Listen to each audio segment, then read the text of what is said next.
Hello. Today's the topic of the living organism. तो living organism basically क्या होता है, जिसमें हम बहुत सारे ऐसे कैरेक्टर्स देखते हैं जो कि हमें डिफाइन कर सकते हैं कि ये लिविंग है, और बहुत सारे ऐसे कैरेक्टर होते हैं जिनको हम डिफाइन कर सकते हैं नॉन लिविंग है। क्या सारे non living characters living characters को डिफाइन करते हैं? तो ऐसी भी चीजें हम इस चैप्टर में देखने वाले हैं। तो फर्स्टली हम सबसे पहले देख लेते हैं कि लिविंग ऑर्गेनिज्म को हमने दो कैरेक्टर में डिवाइड किया है, दो फीचर्स में डिवाइड किया है बेसिकली, जिसमें सबसे पहले आता है हमारा डिफाइनिंग फीचर और दूसरा आता है हमारा characteristic feature.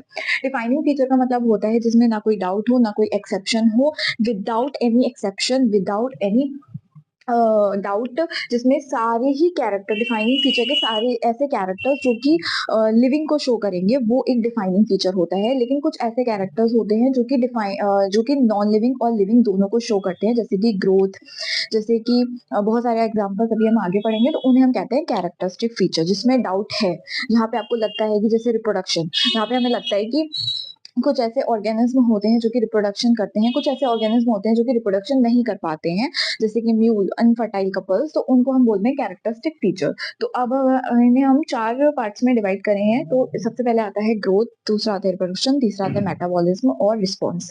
Response is a consciousness भी हम इसे बोल सकते हैं, इसके बारे में हम आगे पढ़ेंगे। सबसे पहले हम आते हैं ग्रोथ पे। ग्रोथ दो टाइप्स की होती है।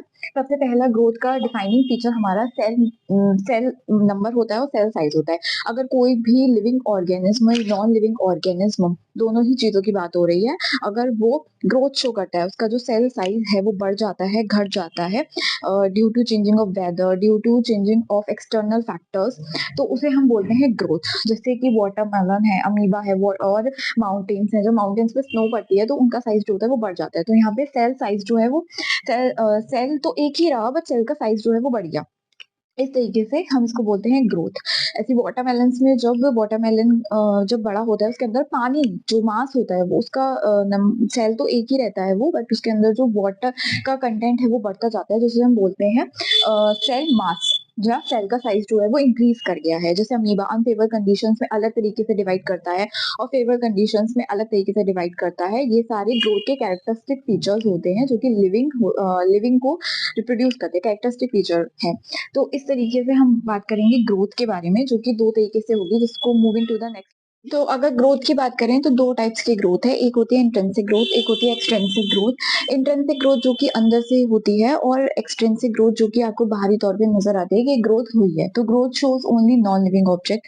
ये एक्सट्रिंसिक ग्रोथ होती है, इसको किसी सोर्स एनर्जी की जरूरत नहीं होती है। ये बाहरी तौर पे जैसे माउंटेन्स पे स्नो होती है, उसमें हमें ग्रोथ देखने को मिलती है, तो that is called the extrinsic growth. इन सबके बीच में हमने एक चीज बताना भूल गए कि growth is the characteristic feature, defining feature. तो ये एक कैरेक्टरिस्टिक फीचर है, क्योंकि हमें डाउट है कि ये नॉन लिविंग्स में भी हो रहा है, तो इसलिए ये एक कैरेक्टरिस्टिक फीचर है। हमेशा याद रखना है कि डिफाइन से हमें डाउट नहीं रखना है। इंट्रिंसिक ग्रोथ का मतलब होता है इंटरनल ग्रोथ, जो कि अंदर से होती है, और अंदर से ग्रोथ तभी हो सकती है जब ऑब्जेक्ट लिविंग है। तो दैट इज कि ये सारी एक्सक्लूसिवली, जहाँ पे लिखा होता है एक्सक्लूसिवली लिविंग, तो उसका मतलब होता है कि ये लिविंग में ही होती है, नॉन लिविंग्स में इसका कोई भी सिंबल नहीं मिलेगा। तो दो तरीके की ग्रोथ हो गई, एक्सट्रिंसिक ग्रोथ और इंट्रिंसिक ग्रोथ। इंट्रिंसिक ग्रोथ भी दो टाइप की हो गई, म्यूचुअली एक्सक्लूसिव और एक होती है म्यूचुअली इंक्लूसिव। एक्सक्लूसिव का मतलब होता है कि जब हम सारे मल्टी सेलुलर्स में ग्रोथ देखते हैं, जो कि अभी मैं नेक्स्ट स्लाइड में आपको बताऊंगी, कि म्यूचुअली एक्सक्लूसिव में जहाँ पे बाहरी तौर पे आपको ग्रोथ नजर आती है उसको बोलते हैं, और म्यूचुअली इंक्लूसिव में जहाँ पे सारे यूनिसेलुलर ऑर्गेनिज्म आते हैं, जो कि किसी न किसी के थ्रू, जैसे वेजिटेटिव रिप्रोडक्शन के थ्रू या फिर बाइनरी फिशन के थ्रू, सॉरी सेम ही हो गया, वेजिटेटिव रिप्रोडक्शन के थ्रू या फिर सेल मास या सेल नंबर्स के थ्रू अपना नंबर बढ़ाते हैं, उसको हम बोलते हैं म्यूचुअली एक्सक्लूसिव ग्रोथ, जो कि हमें बाहर से दिखाई देती है, जैसे कि अमीबा। एग्जाम्पल के लिए ईस्ट, ईस्ट एक यूनिसेलुलर फंगस है, तो उसके लिए भी हमें वो दिखाई देती है। तो next, move to the next slide.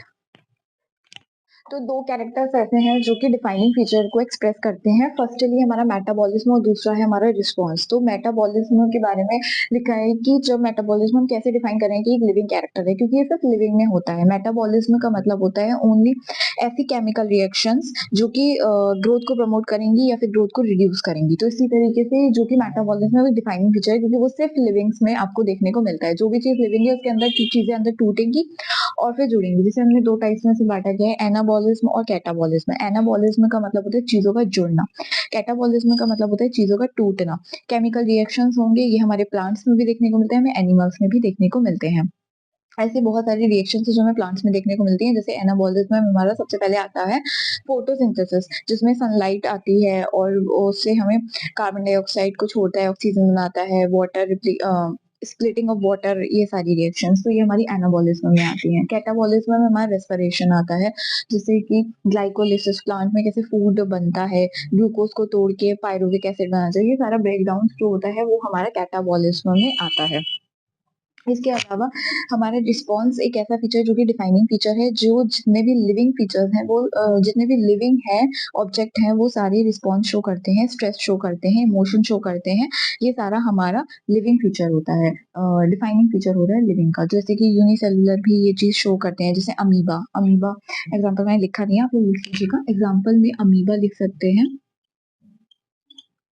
Amoeba अनफेवरल conditions जैसे ही होता है, अपने बहुत सारे स्पोर्स को प्रोड्यूस करता है, उसमें साइटोकाइनेसिस देखने को मिलता है। साइटोप्लाज्म जब रप्चर होता है तो बहुत सारे स्पोर्स बाहर आते हैं।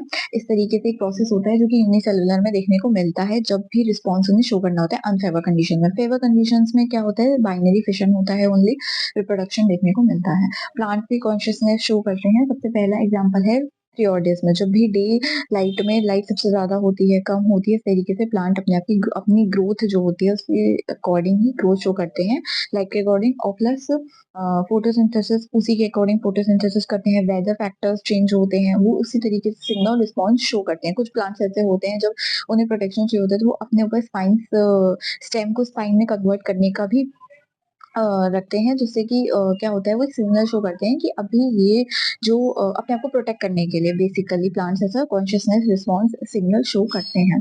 दूसरा एनिमल, एनिमल कैसे शो करते हैं, माइग्रेटरी बर्ड्स, जब भी उन्हें वेदर का अंटार्कटिका से जब भी ठंड वगैरह बढ़ती है तो वो वेदर चेंज के लिए अपने आप को जीना रखने के लिए, मतलब वो जिए, इस तरीके से वो क्या करती है, वो बर्ड्स जो होती हैं वो मूव करती हैं ऐसे एरियाज में जहाँ पे गर्मी हो।